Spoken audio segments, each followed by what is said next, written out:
Lui seul est tout pour moi. Quand je ne sais comment dire, je me mets à chanter. L'Éternel est bon. L'Éternel est bon. L'Éternel est bon. Il est bon pour moi.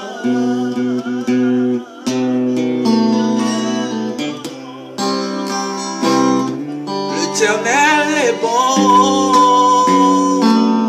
L'Éternel est bon. Il est bon pour moi.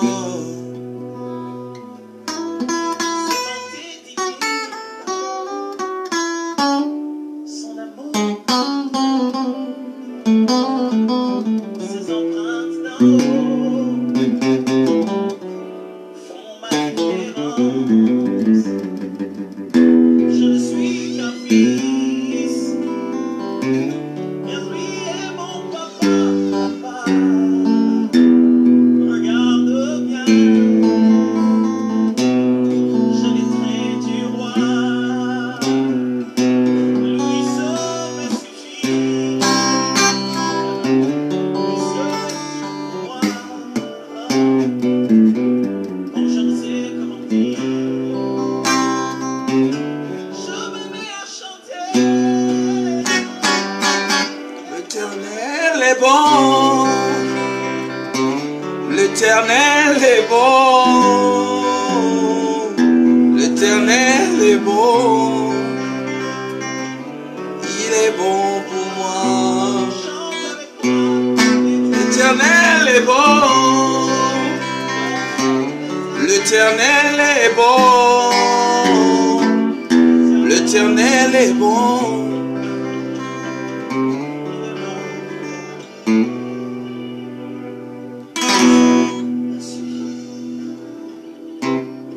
Lui seul est tout pour moi. Quand je ne sais comment dire, je me mets à mimer.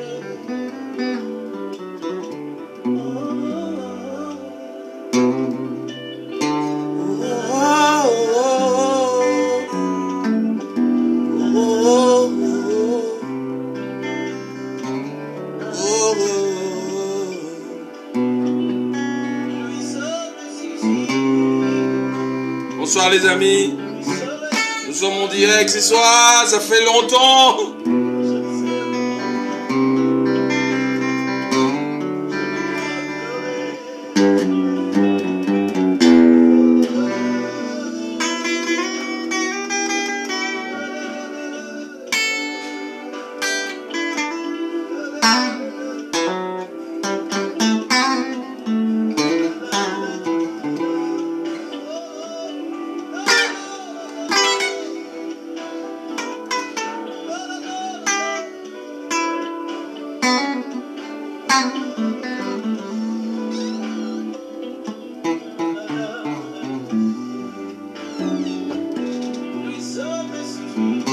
Lui seul me suffit.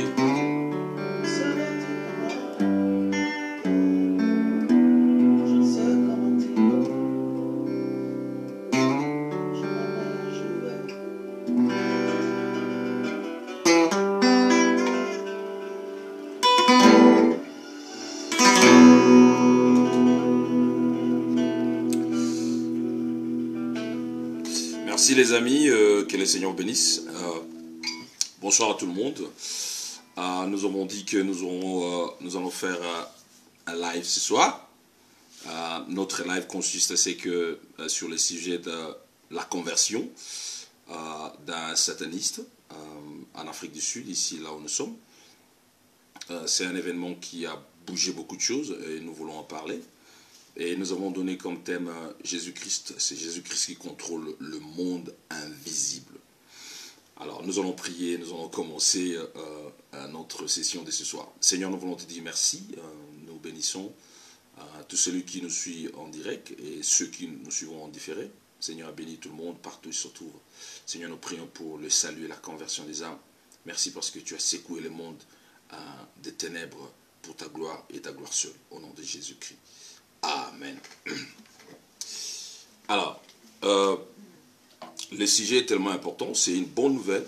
La bonne nouvelle doit être annoncée. Merci à tout le monde. La bonne nouvelle doit être annoncée et annoncée au monde entier et en parler. Vous savez, nous parlons de beaucoup de choses qui nous arrivent. Nous parlons de la politique, nous parlons de beaucoup de choses. Mais tout ce que nous parlons, dont nous parlons, passeront. Toute chose passera. Ok? Et seule la parole de Dieu restera. Et l'éternité nous attend. C'est là où nous allons vivre éternellement avec le Seigneur Jésus-Christ. Donc, chacun est censé de préparer son éternité. Et ce soir, j'ai quelques textes bibliques avant de vous parler de cette histoire, cette situation qui se passe en Afrique du Sud, là où nous nous trouvons. Nous allons commencer par lire un texte dans... Nous allons un peu puiser notre texte ici. Bon. Voilà.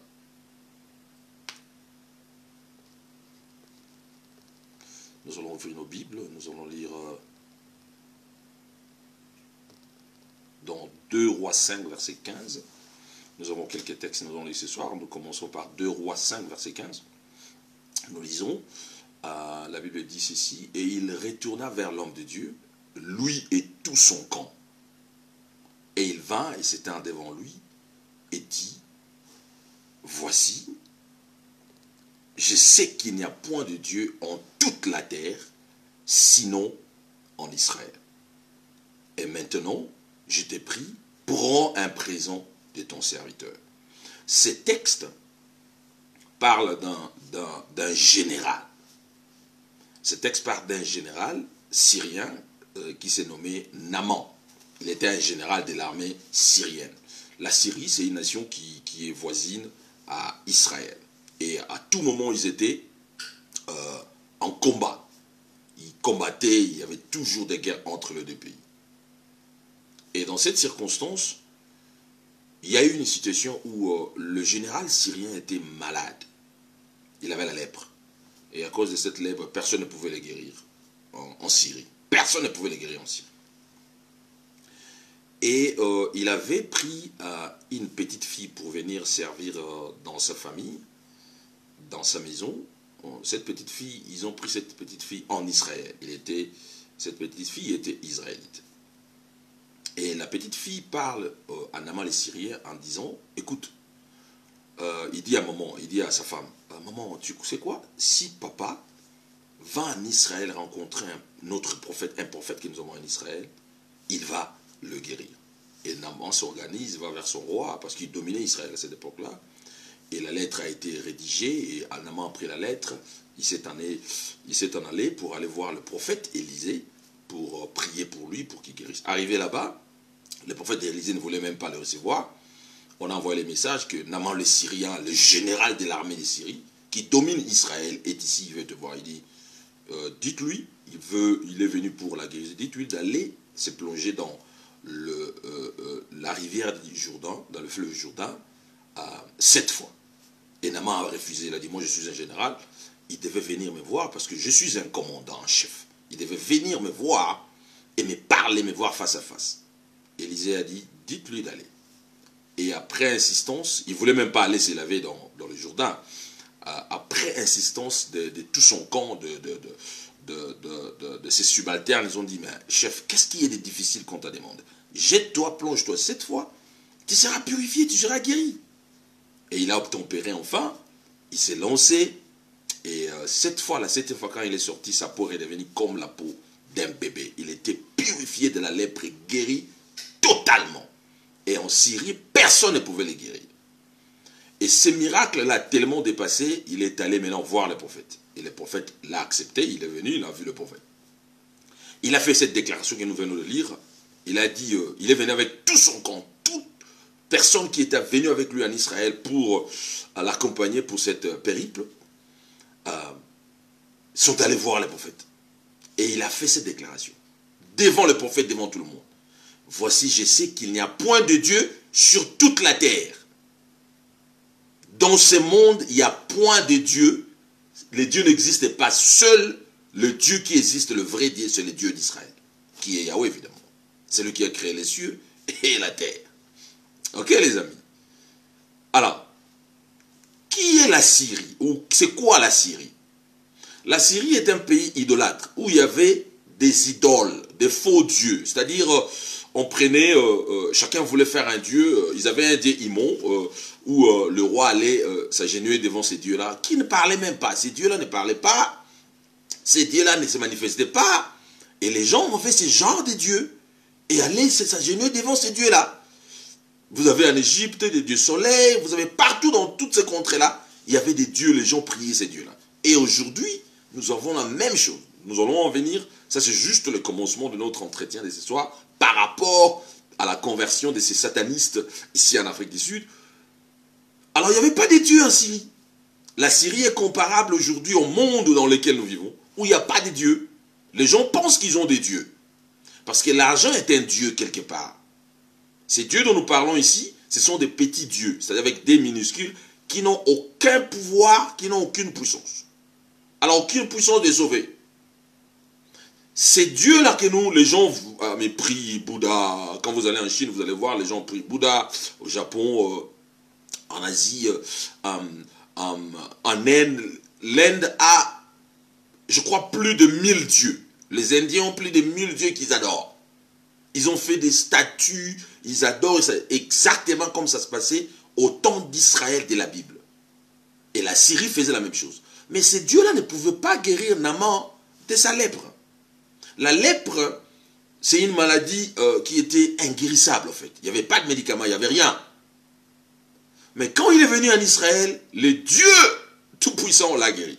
Il a compris qu'en fait, tout ce que nous faisons, c'est du blabla. Il y a un seul Dieu. Et Naaman a accepté ces dieux-là.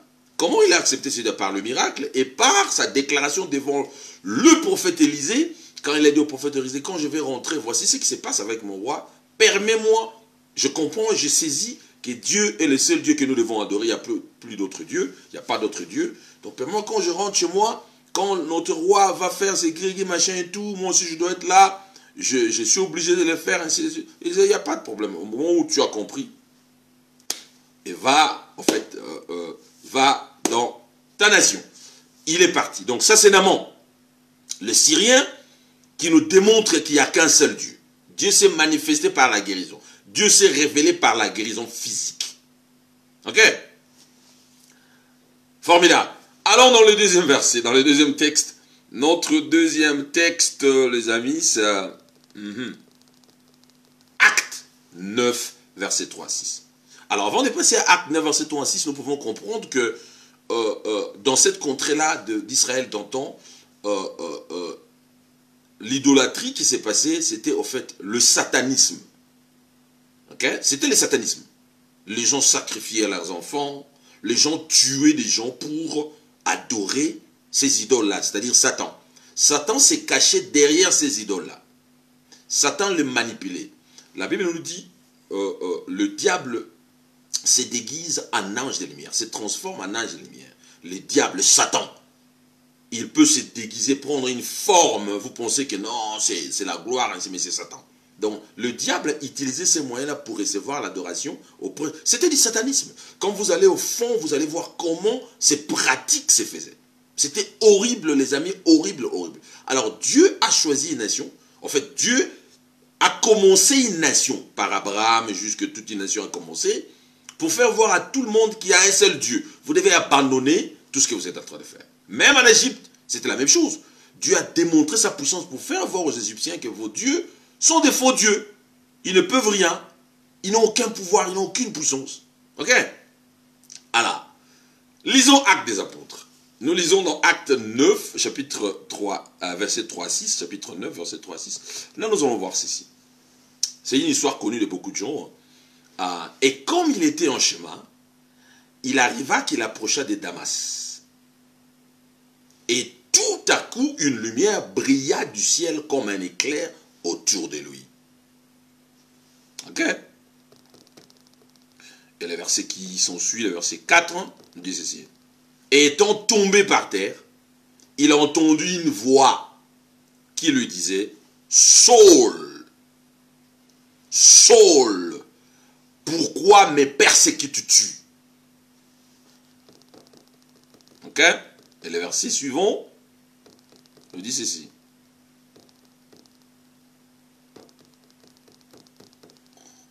Yobs, can I get a normal mouse, please? Please. Ok. Et le verset qui en s'ensuit, il dit, et il dit, qui es-tu, Seigneur? Qui es-tu, Seigneur? Et il me dit, je suis Jésus que tu persécutes. Je suis Jésus que tu persécutes. Waouh! Waouh! Et le verset 6 nous dit ceci. Je suis pour avec mon... Ouais. Le verset 6 nous dit ceci. Can I get it? Just a mouse. Non, my mouse. Je demande à ma fille de m'amener la souris, une autre souris ici. Alors, le verset qui s'ensuit nous dit ceci, verset 6. Lève-toi et entre dans la ville et il te sera dit ce que tu dois faire.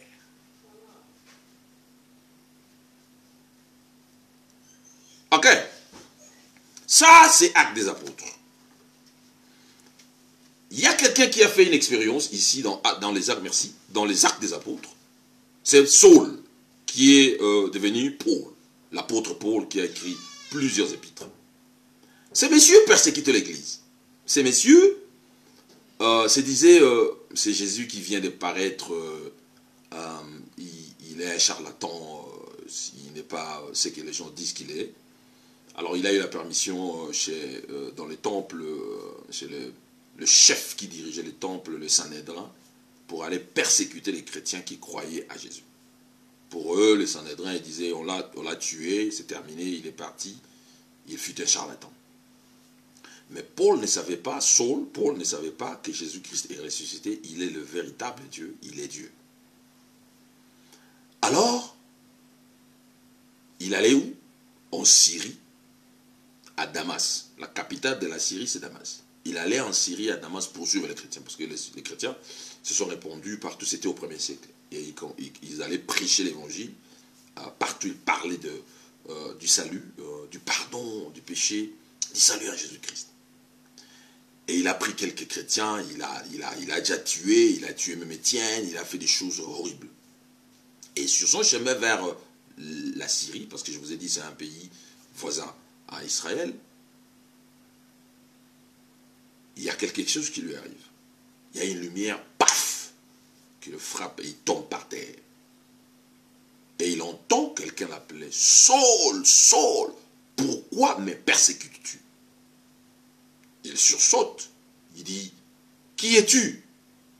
Je me dis que je te persécute, qui es-tu? Il dit, je suis Jésus. Je suis Jésus que tu persécutes. Je suis Jésus. Il te sera dur de regimber entre les aiguillons. Entre dans la ville, il te sera dit ce que tu dois faire. Donc ici nous voyons quelqu'un qui fait l'expérience de Jésus-Christ. Il pensait que Jésus n'existait pas, Jésus était mort, comme tout le monde, comme tout le leader religieux. Mais à sa grande surprise, ces messieurs vivants, donc ces chrétiens, ce qu'ils disent est vrai.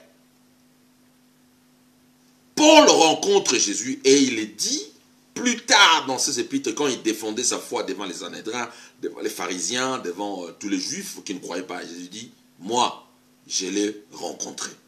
Et il m'a donné l'évangile par révélation. Donc Paul a vu Jésus par révélation. Par ces récits, il parle d'écouter, mais quelque part, quand il explique, il nous montre, il nous démontre qu'il a fait une expérience en voyant le Seigneur. Ok? Alors, ça c'est Paul. Et bien aimé dans le Seigneur, Jésus est merveilleux. Au moment où je vous parle, dans le monde musulman, les musulmans font des expériences similaires à Paul. Pas dans le sens, pourquoi me persécutes-tu, ainsi de suite. Certains, oui. Mais les autres, Jésus leur apparaît. Ils voient Jésus dans des visions, dans des songes. Jésus leur dit qu'il est le Messie. Et plusieurs musulmans se convertissent comme ça. Certains sont en clandestinité pour ne pas se faire tuer. Certains le disent publiquement. Ils disent non, moi j'ai abandonné l'islam. Moi je suis Jésus. Jésus est vivant. Mahomet n'est pas vivant. Jésus est vivant. Et les amis, c'est vrai. Jésus est vivant. Nous allons voir ça avec la conversion de ces messieurs. Jésus est vivant. Nous prêchons un Dieu vivant qui n'est pas mort. Jésus est vivant. Il dit, nous allons voir, il dit que j'étais mort et je suis vivant. Jésus est celui que nous adorons. Il est le véritable Dieu. Quoi qu'on dise, quoi qu'on fasse, on a commencé à combattre la divinité du Seigneur Jésus-Christ et sa seigneurie depuis longtemps. Mais ils ont échoué. Jésus continue à sauver des âmes, à se révéler. Bouddha est parti pour ne plus revenir. Mahomet est parti pour ne plus revenir. Confucius est parti pour ne plus revenir. Néron est parti pour ne plus revenir. Les pharaons sont partis pour ne plus revenir. Les présidents que nous connaissons, les rois Tito, tous les présidents, les hommes forts du monde, sont partis pour ne jamais plus revenir. Ils sont morts, partis pour ne jamais plus revenir. Jésus est vivant. Alors, dans Apocalypse, les amis, quand nous regardons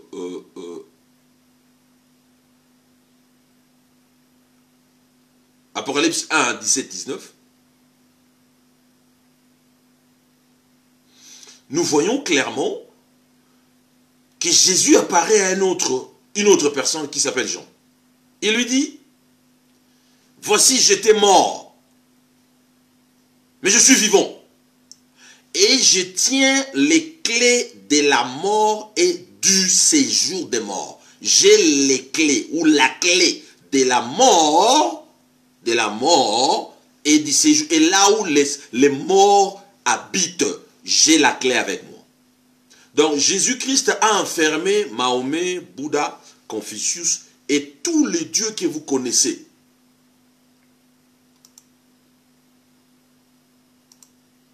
Tous les dieux que vous connaissez, les amis, tous ceux qui s'appellent Dieu, qui se disent prophètes, sont enfermés quelque part. Et Jésus-Christ a la clé de là où il se trouve. Jésus a la clé. Et ces gens-là ne peuvent jamais apparaître ou paraître. Ils ne peuvent pas le faire. Seul Satan peut les utiliser pour tromper des gens que ce monsieur a apparu quelque part, celui-là, il a apparu là-bas, celui-ci, il a apparu là-bas.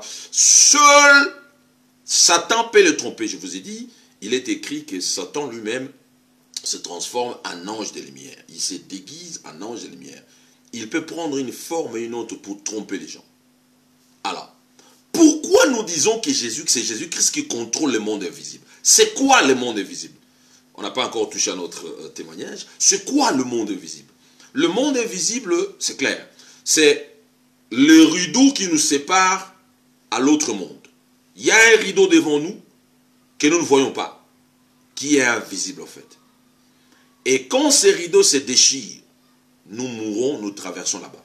C'est terminé, il n'y a plus de retour, nous partons. Et ce monde-là est contrôlé par Jésus-Christ. Que personne ne vous trompe. Ce monde-là est contrôlé, les amis, par Jésus-Christ. Que personne, qu'aucun magicien, franc-maçon, sataniste, bouddhiste, je ne sais qui, vous trompe. Ce monde invisible est contrôlé par Jésus-Christ. Nous allons voir la preuve. Je viens de vous donner quelques textes pour vous prouver ça. Il dit lui-même, j'ai la clé.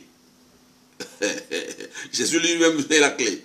Personne ne peut dire à nous, non, je vais mourir, je vais revenir. Non, j'étais tellement puissant, je faisais ceci. Il y a des gens qui ont tenté, hein, ils n'ont jamais réussi. Pourquoi? Parce que Jésus-Christ a la clé. Il a la clé de la mort. Donc, quand Jésus ouvre, vous mourrez. Quand il ferme, vous restez là où les morts sont. Il ferme. Et c'est lui qui a la clé. La preuve, il est sorti du tombeau. Si vous doutez, essayez de mourir et de revenir pour nous prouver que vous pouvez le faire. Personne ne peut le faire. Personne ne peut le faire. Aucun sataniste, aucun marabout, aucun féticheur, aucun franc-maçon, personne. Tous ces francs-maçons qu'on nous fait voir, non, ce sont eux qui dirigent le monde. C'est faux. Ils n'ont aucun pouvoir. C'est Jésus-Christ qui a le pouvoir. Car il dit, tout pouvoir m'a été donné, dans les cieux, sur la terre et sous la terre. Alors, tout pouvoir. Jésus a tout pouvoir, les amis. Je vous dis, tout pouvoir est entre les mains de Jésus-Christ. Tout pouvoir. Personne ne peut venir vous dire n'importe quoi, essayer de vous... Tout pouvoir est entre les mains du Seigneur Jésus-Christ. Montrez-moi quelqu'un dans l'histoire, dans notre temps présent, dans le futur, qui a tout pouvoir. Il n'existe pas. Parce qu'il meurt. Ces gens-là meurent. Tous ces gens-là meurent. Personne n'a le pouvoir de résister à la mort ou de changer le phénomène du monde ou de la terre. Personne n'a ces pouvoirs-là. Vous pouvez beau crier, vous pouvez dire que moi je suis la nation la plus puissante du monde, je peux commencer une guerre, je peux faire ceci. Tous ceux qui ont commencé des guerres, où sont-ils? Des Nabucodonosor, des rois des Perses, des rois des Mèdes, des pharaons, de César, Auguste, de tous ces gens que vous connaissez, même des guerres modernes, ils n'existent plus. Ils sont partis. Ils n'existent plus. Car Jésus-Christ a tous les pouvoirs. Jésus a tous les pouvoirs. Vous savez, je disais à quelqu'un hier que je suis... Il m'a dit, comment on trouve le temps aujourd'hui? Le monde est dans les chaos. J'ai dit, non, moi je trouve que nous vivons un temps exceptionnel. Je lui dis, moi j'ai connu la télévision en noir et blanc, et après c'était la télévision en couleur, et c'est la communication satellitaire, et c'est l'internet, et c'est les YouTube, c'est Facebook, tout est connecté, la technologie, j'ai vu ça dans... C'est un temps où je peux parler n'importe où et affecter le monde, et toucher le monde. Il dit, c'est vrai, c'est comme ça que je vois ça. Dieu m'a mis ici sur terre en ces temps-ci parce qu'il sait quel est le but dans lequel il m'a mis sur la terre. Et j'en profite au maximum. Il était ébloui, je dis, comme ça je vois le monde. Les guerres, les tout ça, non, Poutine a commencé, il n'est pas le tout-puissant, il n'est pas fort. C'est Jésus-Christ qui est fort. C'est Jésus-Christ qui est fort. C'est Jésus-Christ qui est au-dessus de tout le monde. En fait, il est écrit tout genou fléchisse, que tout genou fléchisse devant lui. Tout genou, tout nom qu'il pouvait citer, maladie, autorité, devant Jésus, à genoux. À genoux, devant Jésus-Christ. Alors, Jésus contrôle le monde invisible. Je vous le prouver. Nous lisons dans Daniel 3, versets 23 à 25. On va parler du quatrième homme et enfin, on va commencer à atterrir et à discuter de tout ce qu'on a mis ici. Alors, Jésus-Christ contrôle le monde invisible. Il y a une histoire très intéressante ici dans Daniel 3 à partir du verset 23. C'est une histoire, hein, vous pouvez vérifier. Une histoire, c'est une histoire, vous pouvez vérifier dans les temps et dans l'espace si l'histoire est vraie. Vous pouvez vérifier. Et ces trois hommes, Shadrach, Meshach et Abednego, tombèrent liés au milieu de la fournaise de feu ardent. Alors le roi Nebuchadnezzar, consterné, s'éleva précipitamment et prit la parole et dit à ses conseillers, « N'avons-nous pas jeté au milieu du feu trois hommes liés ?» Ils répondirent et dirent au roi, « Certainement, ô roi. » Il répondit et dit, « Mais voici, je vois 4 hommes déliés se promenant au milieu du feu. Et ils n'ont aucun mal. Et l'aspect du quatrième est semblable à un fils de Dieu. » L'aspect du quatrième est semblable à un fils de Dieu. L'aspect du quatrième est semblable à un fils de Dieu. Waouh! Jésus contrôle le monde invisible. Il y a un roi qui s'est dit, je suis le Tout-Puissant. Il s'appelait le Tout-Puissant en fait. Il s'appelait Nabucodonosor. Il s'appelait le Tout-Puissant. Il a fait une grande statue. Et il a dit, tout le monde doit adorer cette statue. En fait, vous devez m'adorer moi. Alors, il y avait des Juifs dans son pays, Babylone. Ces Juifs-là, ils étaient des Juifs bien éduqués, bien élevés. À ces jeunes hommes, on dit, non, non, non, nous adorons, on nous a appris à adorer qu'une seule personne, Yahweh. C'est-à-dire Jésus-Christ. Yahweh, c'est Jésus-Christ. Yehoshua. Okay, c'est le même nom qu'on a utilisé dans l'ancien temps. Yehoshua. C'est le même nom quand l'ange est venu dire à Joseph, c'est lui qui sauvera son peuple du péché. C'est le même nom qu'il a utilisé. Jésus, c'est Yehoshua. En hébreu, c'est Yehoshua. C'est le même nom, c'est la même personne. Les gens seront surpris. En fait, tous ceux qui quittent ce monde visible pour aller dans le monde invisible, ils sont surpris de comprendre que, en fait, c'est Jésus-Christ qui est Dieu. Ils sont surpris à leur surpris. Eh bien, ce monsieur s'est dit, vous devez m'adorer moi. Les Juifs ont dit, non, non, non, on adore que seul Dieu. On adore personne d'autre. Ils ont dit, nous n'allons pas le faire. Alors le roi a dit, celui qui ne va pas m'adorer, on va les jeter dans la fournaise ardente. Il a fait faire une fournaise. Il a multiplié ça par une capacité exponentielle de feu pour y mettre tout celui qui va résister. Et à l'occurrence, c'était ces trois jeunes hommes. Shadrach, Meshach et Abednego. On les a liés et on les a jetés dans le feu. Le gens qui les jetaient dans le feu, tellement la puissance des feux était forte, avec la chaleur qui s'est dégagée du feu, ces gens-là sont morts. Ces gens-là qui jetaient Shadrach, Meshach et Abednego dans le feu sont morts. Mais eux qui étaient dedans dans le feu n'ont eu même pas l'ingraniture, même pas l'odeur de la fumée, rien du tout. En fait, ils ont fait une déclaration quand le roi a dit, vous allez vous agenouiller, vous allez m'adorer. Ils ont dit, roi, nous n'allons pas le faire. Et nous savons que notre Dieu va nous délivrer de cette situation. Et s'il arrivait que Dieu ne nous délivrerait pas, nous n'allons pas non plus vous adorer. Et ok, jetez-le. On les a jetés dans le feu. En les jetant dans le feu, les rois observent et regardent. Les gens qui étaient liés, enchaînés, ils étaient déliés. Ils étaient à trois quand on les a jetés. Et à sa grande surprise, il voit une quatrième personne dans le feu avec eux. Une quatrième personne dans le feu avec eux. Mais c'est Jésus qui contrôle le monde invisible. C'est quatrième personne qui est apparue dans le feu avec Shadrach, Meshach et Abednego. Mais c'est Jésus-Christ. Le quatrième homme de Daniel. Le quatrième homme. Le chiffre 4, c'est le chiffre d'homme. C'est Jésus-là qui est arrivé en tant qu'homme pour te sauver, toi et moi. Jésus-Christ. Qui contrôle le monde invisible. Chrétien, il ne faut jamais avoir peur des sorciers, des marabouts, des féticheurs, des satanistes. Même s'ils font leur gris-gris, ils tournent, il ne faut jamais avoir peur de ces gens-là. Ils n'ont aucun pouvoir sur toi aussi longtemps que tu as Jésus-Christ. Ils peuvent faire des incantations, faire des blablabla contre toi, là. Ça n'aura aucun impact, aucun effet, car tu as Jésus-Christ en toi. C'est lui qui contrôle le monde invisible. C'est Jésus qui contrôle le monde invisible, les amis. Alors, qu'est-ce qui se passe en Afrique du Sud? Nous atterrissons. Qu'est-ce qui se passe en Afrique du Sud? Les amis, tout le monde sait aujourd'hui dans le monde que les choses ne se cachent plus. Tout ce qui s'est fait dans le secret est révélé. Même si vous avez fait quelque chose, vous avez gardé ça, vous avez caché ça, ça sort. Rien ne se cache plus. Nous avons Facebook, Twitter, TikTok, nous avons YouTube, nous avons des plateformes incroyables pour la communication. La télévision, incroyable. La radio, l'information circule à la vitesse de l'électron. Et vous savez qui a dit que rien de ce qui est caché ne restera caché. Tout sera découvert, tout sera nu. Vous savez qui a dit ça? Au 1er siècle? Eh bien, le bien, Jésus-Christ. Jésus-Christ a déclaré ceci.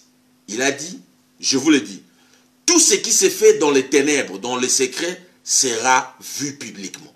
Il n'y avait pas encore Facebook, il n'y avait pas encore Twitter, il n'y avait pas encore de journaux, il n'y avait rien.